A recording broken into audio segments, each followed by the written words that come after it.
Hello and welcome to Newsclick. Today we have with us Sri N.D. Pancholi, who is a human rights lawyer and has been associated with prisoners' rights in India for a long time.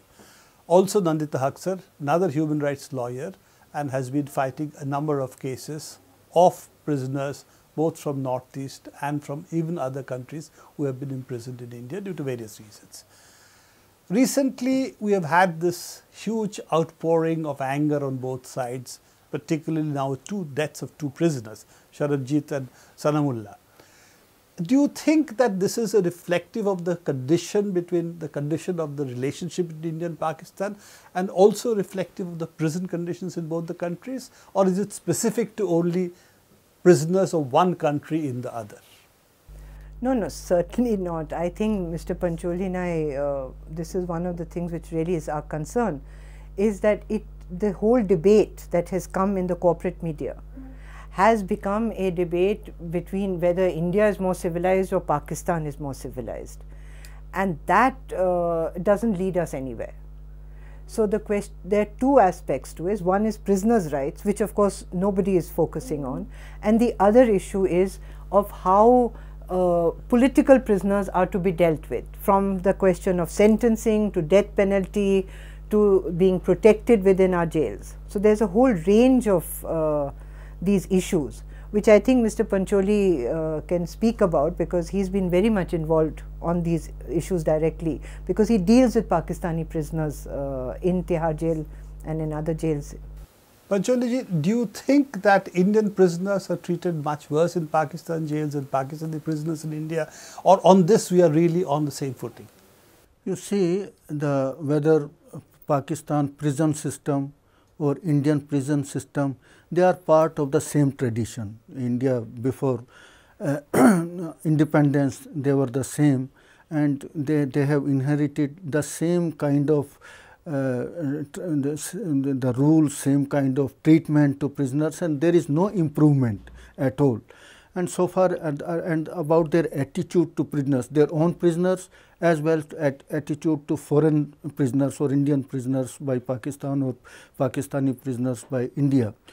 They never bother about their condition. I have been dealing with Pakistan prisoners for several years.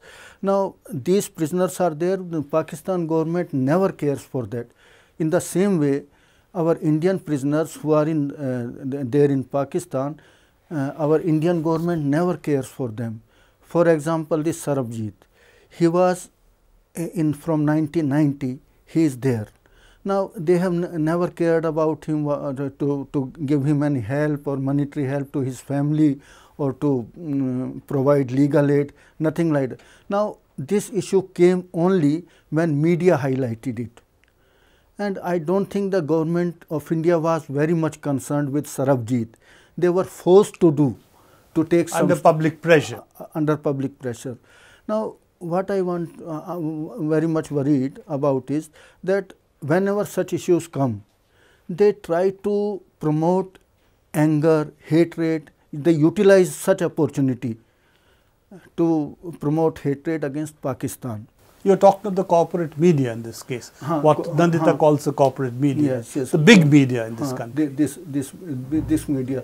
So, now the parliament passed a resolution condemning Pakistan, and they said there is a shock and this sense of anger this in parliament. Now, BJP is asking that bring back our High Commissioner from Pakistan, reduce our diplomatic relations. So these the family of the Sarabjit, they say they appeal to the all political parties unite to have an effective response to Pakistan. If Pakistan ko sabak sikhao, now these kinds of attitude, that is what we are worried.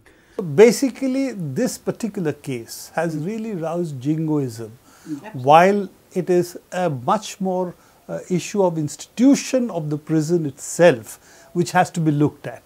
Instead of that, we are making it as if it's a very specific case, anti-India action taken by Pakistan, singling this case out, and also I presume now a very similar response of Pakistan, because that's what each other's media seems to do. So what do you think is the way out of this kind of See, there are situation? 2 or 3 issues which are related and yet not. Apart from this jingoism that has happened between India and Pakistan, it has a direct impact on the rise of communalism within our country. The way the media focuses is as if there is a most terrorists are Pakistanis and they are Muslims, or they are Kashmiris, which is again Muslims. So again, this kind of it is a jingoism. It is all related. No, Kashmir, Pakistan, Muslims, this whole thing. Now the question is, first of all, to me, is as a human rights lawyer, is the condition of prisons itself. And if we look at the prison condition, actually 70% of the people in jail, convicts and under trials, are Hindus. If out of that 70%, if we see, disproportionate number of people are Adivasis, or they are Dalits, they are illiterates, which means these are people who don't have access to a good lawyer or a lawyer, or have an understanding of what has happened. And if you see the first case which came out, in fact, in India, in the Supreme Court, was in Ruddha Shah, who had been forgotten for 30 years. People just forgot that a human being had finished his sentence for 30 years and then he was released and given 30,000 rupees. And it created no anger. So I think the prison issue is very basic to Indian democracy or to any democracy. So we have to focus, and it's just not been focused, unfortunately, I would say, even by human rights groups in India, on the prison conditions. So this in fact shows the insecurity also within the prison systems, both in Pakistan and India, because here was a case, as Pancholi ji has said, that he was a high profile prisoner, Sarabjit, because after all this case had been highlighted, and the fact that the Pakistan prison authorities were obviously lax in this case. And similarly, after Sarabjit's cases, that was very clear that the retaliation was always on the cards, and the fact is, in spite of that the prison authorities did not take protection against such incidents. So do you think it's really a part of the larger problem of the prison system being completely callous about the rights of the prisoners? Yes, I want to elaborate on a little more on this, that this retaliation, you said retaliation, why nobody has discussed or debated, generally they are glossing over why Sarabjit happened. The real cause was the way we treated Afzal, the way we executed him. I am not going on whether he was innocent or whether what was his trial or fair trial. I am just dwelling upon the procedure adopted in manner the of his execution. Now, after rejection of his mercy petition, he was entitled to be told. He was never told that his mercy petition was rejected. Then he was entitled to be provided legal aid.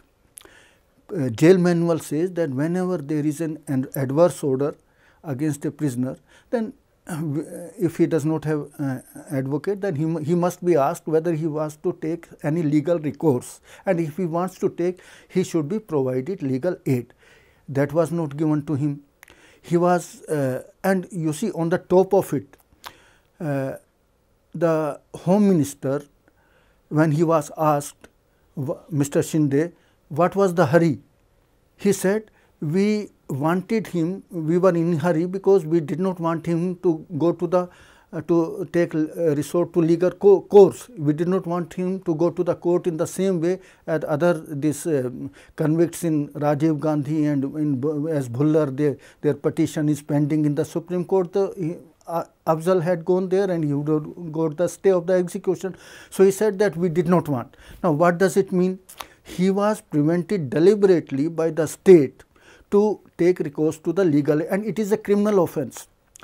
In IPC, it is a criminal offence if you prevent a prisoner, anybody, to take recourse to legal aid. Then, then it is a offence. Now, State Home Minister is acknowledging and he is committing an offence. Now, another thing, many things have happened. The prisoner rule says that you cannot hang a prisoner on a holiday. 9th February, it was a second Saturday holiday. They did it. They did it in haste. So all these, and it brought anger in many people in India, in Kashmir, in Pakistan. They say what Pakistan has to do it, but they forget that he was a Kashmiri and he was linked to the Kashmir question. Pakistan people are interested in Kashmir question. It was bound to have repercussions, and we were appealing. We were human rights group and many others were appealing, please don't hang Afzal, it will have wider repercussions. Now that happened, and the Sarabjit happened. Now you see, and they are saying that Pakistan has acted in inhumanitarian way, in a barbaric way about Sarabjit. Now you see the situation. Afzal's petition was rejected. Within 7-8 days he was executed. Sarabjit's petition, mercy petition, was rejected in March 2008 by Musharraf. There was appeal by the family of Sarabjit, please don't hang him. There was appeal by human rights group in India, in Pakistan, please don't hang him. There is a resolution by UNO appealing to all the state in 2008 to 2009 that have a moratorium on death penalty. So Pakistan responded to that. They did not execute. They could have executed him immediately for 4 years. And what we did during these 4 years, we did not take any step. But still we are condemning Pakistan. So what you are saying is that the part of this is of course the response to what happened in the Afzal Guru case. And Afzal Guru case, the response is because of BJP politics. It's like a vicious circle. Yeah. So we are on a kind of vicious treadmill that we have got into, and we don't know how to get off it at the moment. So if we get building a cycle of violence on this kind of issues. And the way we get off that treadmill, I think, is that there are certain issues which as human rights group or whoever, political groups or whoever are interested in this, and we should all be, should take up these issues, because I just want to give you one figure. There are 500 and something prisoners, Indian prisoners in Pakistan. There are 200 and something prisoners, Pakistani prisoners in India. Who are these people? Majority of them are poor fishermen. So by accident, yes, each other's territorial waters. So why do any of us want to use these as hostages? These people should be just sent back as matter of course. For instance, Burmese fishermen, when they strain, they are in jail, lots of them in terrible conditions in Andamans. But there is a system in place. So every Saturday a plane comes and takes them away. Why can't we have a system in place for at least for the fishermen? Second thing is that if we talk about general conditions of prisons, then everyone is included in it. And there we would have, for instance, the largest number of prisons in India, there are 1,300 odd prisons. The largest number of prisons, I am sure you will be surprised to know, are not in Bihar and UP, are in Maharashtra. And why? Who are they? The Adivasis. This is totally invisible, because this is a reflection of the land grab. The corporate land grab, the government is taking away land. It's a huge issue all over in distant areas, which is totally made invisible. Is it also a part of the original British scheme of criminalizing certain tribes and so on, which though officially has been abolished but still continues?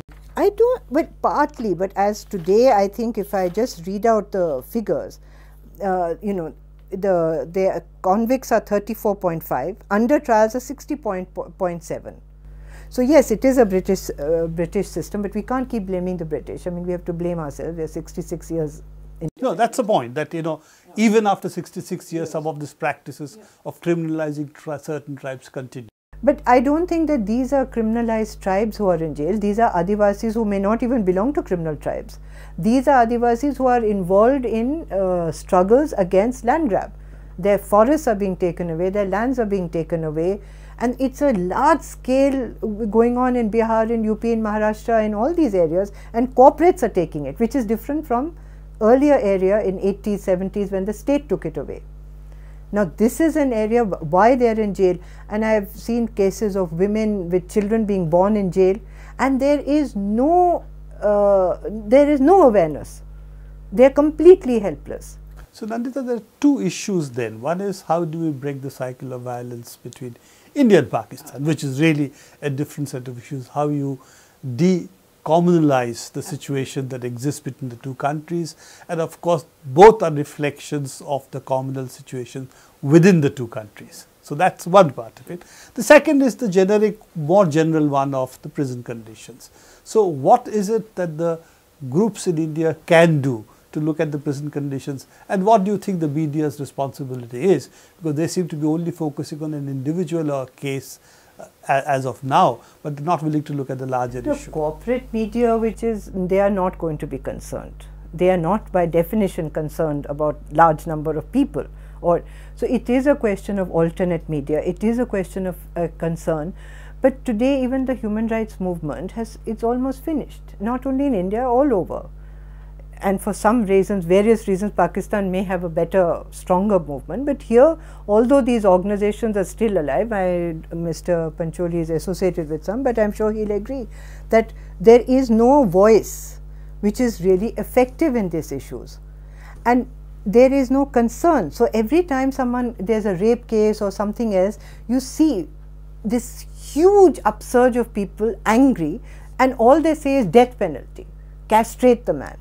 It is so frightening, because again that feeds into that same thing which is jingoism, the violent. There is no humanism, there is no compassion, there is no concern, there is no debate more than that. So all spaces are closed. Are getting closed. That's not are getting closed. Okay. If we say all places are closed, then we shouldn't be even sitting and discussing it. Well, so what is the way forward? That's really the last question I want to come to. Okay, fair enough. There is this problems. How do you think, we should go about it that we recognize the problem? Well, I think like a program like this, or as Mr. Pancholi and I have been discussing, maybe some pamphlet on these issues, because although pamphlet sounds so weak, but these issues need to be thrashed out. I think the theoretical issues or the conceptual issues are not there. They said, why should we fight? Why are we putting people in jail? They're getting free meals. There are total lack of concept of what a prison is. And I think Mandela, as he said, that how do you test a democracy? The Indian prisons, how prisons, not Indian, but prisons and women. And in India, unfortunately, we are failing on both counts. Well, Nandita, as you know, I have been in prison for a year, and I was treated reasonably well because it's a class issue in Indian jails, as you know. But if you do not belong to a certain class, and you are not a political prisoner, then the conditions are absolutely horrendous. And I don't think it has changed in the last 30, 40 years that we have seen the Indian jail system. Actually, I'd like to say one thing, that at that time, during emergency when you were in jail, and also in the national struggle, people came and they said it was political. I think you did your courses from the jail, you passed out from jail. Today people come broken from jail. They're not able to study there. I mean, there is an IGNOU there, or there is some studies, but people come out because they have eyesight problem. It's dark. They are put in solitary confinement. So today when people come out of jail, they are broken people, and very, very exceptional people still stay alive. Today the conditions are just deteriorating, and there are punishments, and the conditions inside are absolutely dehumanized. The way people are beaten up, and no accountability, zero accountability. So that is showing the kind of growing authoritarian nature of a fascist state. It's a making of a fascist state. Indian states, as test of democracy, we are failing on how we treat our prisoners and how we treat our women. And this is something that has come particularly to light with the incidents that we are seeing in jails and the kind of rape cases that we've had. Thank you very much. I hope that you will take this issue up and be able to be, as I said, start opening some of the spaces that you think are closing. Thank you very much.